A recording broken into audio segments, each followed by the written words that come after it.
day two. And day two is about the problem you solve for people. Part of your message isn't about telling them all the things you do. So I don't, when people ask me what I do, say, oh, I work with you on your message, then I help you craft a script, and then I structure this, and I help you with your breathing, and I teach you how to. I don't. What I do is I help you speak in public with confidence and clarity. That's it. That's what I do. I use all sorts of things in order to get you doing that. This being one of them, getting your message right.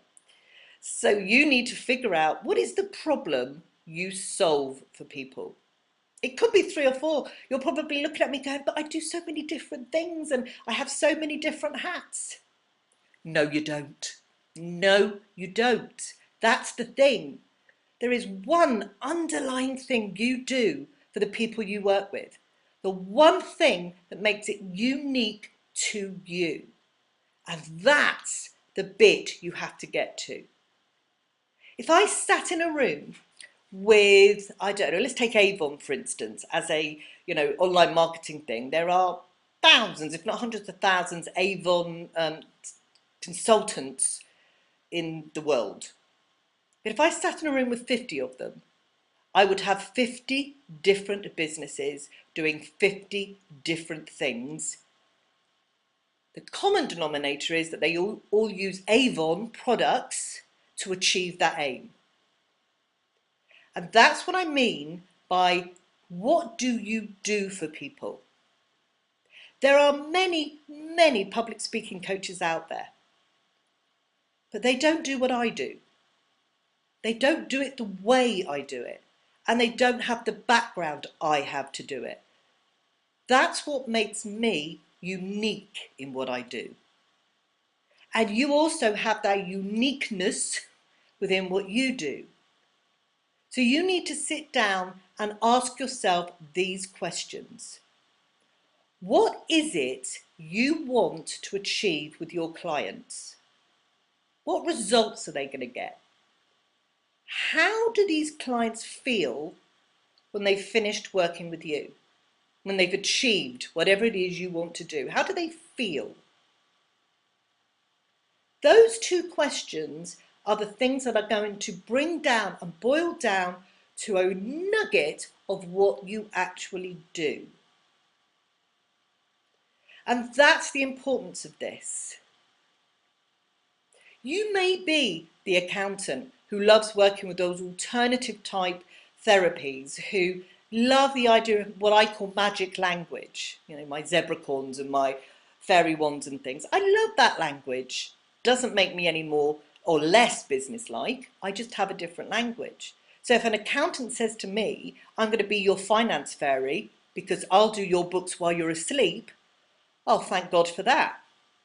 That sings to me. If an accountant says to me, I will take all your paperwork and I will digest it and research it and analyse it and come up with a strategy, blah, blah, blah, oh, I've been lost right at the beginning because it doesn't resonate with me. So in finding what problem you solve for somebody, that's the bit you're selling. That's the bit people are buying. We buy what we need. We don't buy what we don't need. However, we buy what we need that works for us. We all buy shoes, all of us. I love shoes. I love the wackiest, weirdest way out shoes I can get my hands on. However, I can't wear stilettos. I can't wear anything above a 2-inch heel because I can't walk in them.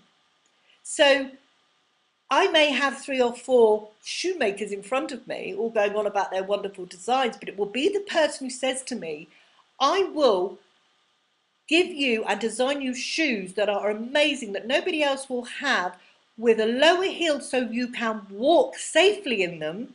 I'm listening to them, not the others. I'm listening to the person who identified the problem I have. And they are giving me a solution to it. In the same way, you may work with women going through the menopause.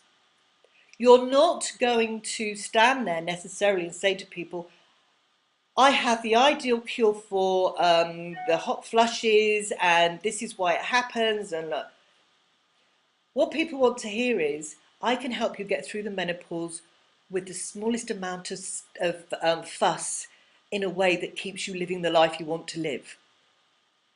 That's what we want to hear. That's the bit we're buying. The rest is just your job title and job description. They're just the tools you use, the methods you use. And I say this every time. As a fibro sufferer myself, if somebody guaranteed me that they could relieve my pain, but I would have to give them £500,000 and dance naked round a tree, if I had that £500,000, I would do it. Because they have guaranteed me a solution to my problem. And I want you to think about that today. I want you to think about all those times you actually buy something. When you buy business coaching, you buy it because it's going to solve your problem. And then think about the person you went to for that coaching. Think about why you went to them as opposed to the million other business coaches out there. Why them? What made you resonate with them? And then equate that to your own clients. Why would they come to you? What problem do you solve? How do you solve it? And then link that to yesterday. Link that to the people you really want to work with. Because then you're able to figure out the language you use to solve their problem. And it may be that you want to work with business women who are a bit airy-fairy and just want to do the work, but the business goes a bit on the wayside there, and they're a bit disorganized. And you get that, and you get their language, and you can say to them, I can get you organized without you having to worry about it and make it easier for you to do your business.